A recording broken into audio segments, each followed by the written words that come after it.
10 минут калган икән. Менә шуны әйтәсе килә. Рәхмәт менә казак кардәшләремезгә, үзбәк кардәшләремезгә. Алар татарча мин видеоларны күбрәк төшерә башладым. Инде бер кеше уйласа, бу видео азмы, күпме булса да татар теленә ничектер ярдәм китерер, таянырга мөмкинлек бирер дип уйласа, ул инде шул тулысынча казак кардәшләребез, үзбәк кардәшләребез, алар шуларның тора инде. Чөнки алар менә татар кардәшләребез инде мин аны гел ясасам да алай киң күләмендә кызганычка каршы кызыксынмыйлар иде. Ә менә казак, үзбәк халыклары, кешеләре хатта миңа яздылар. Төшенәбез, аңлыйбыз, әйт үз телеңдә дип. Урысча, хатта Үзбекстаннан миңа ниттеләр, яздылар, татарча әйт дип. Бәлки алар хәзер урыс телен онытып бара, үз телендә сөйләшкәнгә күрә. Икенчедән Казакстанда анда ишеттем, яшьләр казакча белә, урысча белми, өлкән кеше, алар өлкәннәрәк яшьтә кешеләр, алар ди урысча белә, казакча белми ди. Шуңа күрә мин инде шул нәтиҗә әйтеп, шундый фикерем бар, бәлки казак яшьләре кызыксынып карыйдыр. Рәхим итегез, бик шат. Әйе, инде татар теле, ул безнең телләребез һәркайсы якын бер тел. Мин әгәр дә менә тулысынча казак телендә белсәм, мин аларны гел казак теленә тапшырып торыр идем. Шуңа карамастан мин татарча бирсәм дә алар тыңлап торалар. Шунысы рәхмәт. Үзбәк халкына да рәхмәт. Менә татарча тыңлаган өчен, ул безнең телебезнең инде әһәмиятле итеп без аны кабул итәбез. Чит илләрдә татар теленә кызыксынып тыңлагач, инде телебезне хөрмәт иткәч, инде без бик шатланабыз.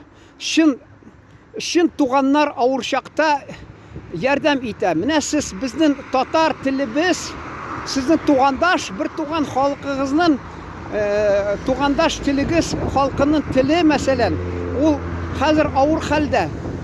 Сез татар телен тыңлап, хуплап, инде шулай яшәгәч, biz инде шул рәхмәтебезне белдерәсебез килә сезгә. Чөнки сез бик зур эш эшлисез, безнең телебезне танып, шулай теләп, авыр чакта ярдәмгә килгән чын туганнар буласыз инде. Җәмәгать, шуны мин нәрсә хакында сөйләсеп килә, вакытым аз, кызганычка каршы. Менә Соль Илецкий күрдегезме? Мин сезгә күрсәтәм. Мәсәлән, менә хәзер күрсәтәм инде.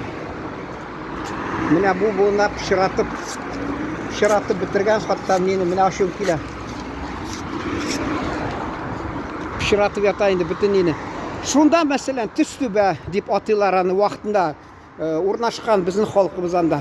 Алар 1896 елны, 97 елны урысча әйтмешли перепись, Россия империясында инде хисап алганнармы халыкны, шунда 10 мең халык яшәгән. Аның арасында мәсәлән 23,5 бөтен 23,5% инде татар яшәгән. Татар яшәгән шул җәмәгать. Шулар телендә сөйләшкән.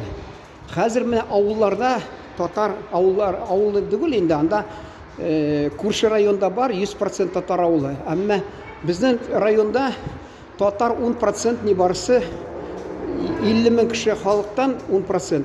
Шунда бер авылда мәсәлән 60% татар тора, бер авылда 25%, безнең авылда бер 15% мы. Алар телне бераз саклап баралар. Әмма менә шәһәрдә алык революциядән соң булган татар мәктәбе. Аны япканнар. Тагы татар мәктәпләрен япканнар, мәчетләр ябылган. Шуңа күрә татар теленә сакланырга шартлар да булмаган. Хәзер алар өметебез üzülергә тора, чөнки анда кайтам туганнар күбесе урысча сөйләшәләр. Алар вакытында Ташкент дигән бер өлеше бар иде. Хәзер дә бар инде, исеме калды. Шунда татарлар яшәде. Күбесенчә алар үз телендә сөйләште. Соңыннан инде аралашып беттеләр. Бүтән милләт, сез аңладыгыз инде милләт вәкилләре белән шул аралашып беткәч, телләре юкка чыга башлады. Хатта бөтен җирдә урыс теле куллана башлады. Шуңа күрә хәзер туганнарына хатта барасың, алар татарча сөйләшми, син белән урысча сөйләшәләр. Әйе. Аны мин аптырап торам инде, ничек менә анда сакларга. Анда санда уздыралар инде анда. Элек мәсәлән вакытында шул теге татар ханымнары бар, бик актив. Алар сөйлидер, менә татар клубы булды. Безнең әти-әни ди, шунда ди, ул музей оештырган бер ханым, Рашида ханым әйтәдер, әти-әни шунда танышканнар клубта ди. Шулай дип сөйлидер. Хәзер инде урысча сөйлиләр алар. Ата-аналар татарча сөйләшкән, балалары урысча менә. Шунда мин татар дип торалар, әмма кызганычка каршы алар гел урысча сөйләшәләр, Сабантуйда урысча алып баралар. Бөтен нәрсә шул әйләнеп бара шул урыс телендә. Ул инде күңел аша торган вакыйга түгел инде кызганычка каршы. Шунда да карамастан минемчә җаның калса, әйе, телеңдә сакланыр бәлки. Бәлки бара-бара ничектер өметне өзмим.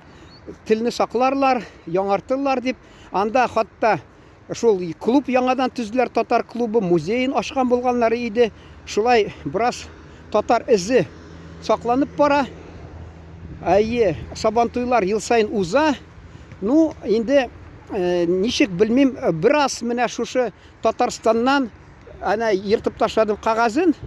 Хуҗасы ачуланмасын, мин аларны бәлки әле бүтән якка да тартырмын әле, Алла бирсә. Аны пеширатып, тукталышны павильоннар пеширатып бириләр. Шулар мәсәлән, шунда Татарстаннан киләләр ял итәргә. Шунда татар җырлары яңгырый, бийләр, татар җырлары яңгырага, шунда бип татарча, шунда бераз татар моңы кирип кала, татар җаны кирип кала. Бераз шул Татарстаннан килгән татарлар аркасында. Алар кызганычка каршы тарихны белми.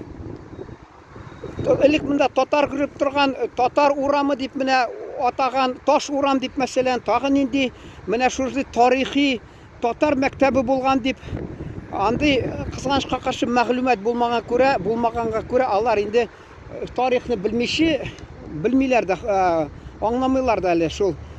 Хәтерендә дә юк аларның былай да берәү дә белем бирми аларга. Шуңа күрә мин уйлап торам, ул темага аерым бер инде шул игътибар итеп, шул турында сөйләргә, аларга багышлап, шуңа күрә менә ул казак халкында тора, алар Казакстан күршендә булгач, алар Казакстаннан 90-нчы елларда бик күп казак күчте. Аллага шөкер дисә була бер яктан. Шуңа күрә алар казакча үзара сөйләшәләр, урамларда казаклар тора, казак теле яңгырап тора, кызганычка каршы татар теле юкка чыгып тора. Менә шуның белән тамамларга кирәк, чөнки вакыт хәзер бетә. 10 минут миндә менә монда яңа фикерне сөйли башласам, кисәк туктап таларга мөмкин. Җәмәгать, сезнең менә шул безнең төстүбә, ягъни Соли лес, шуның татар теле авыр хәлдә, шул хакында фикерләрегез булса, бәлки уртаклашырсыз, шулай дип ышанам. Менә күрдегез, бездә Татарстанда ничек киенеп йөриләр. Менә Аллага шөкер. Шуңа күрә инде киләчәктә шул өметебезне аклар, телебезне Ходай Тәгалә саклар. Шулай дип ышанабыз. Телебезне дин сакланып бара, Аллага шөкер, мәчетләр ачылып ята анда, яңарып. Электә эшләде Советлар Союзында, антурнан аерым сөйләдем, тагы бер вакыт булганда тагы сөйләрмен, ул бераз сөйләсәң кызык нәрсә. Шундан рәхмәт, исән-сау торыгыз.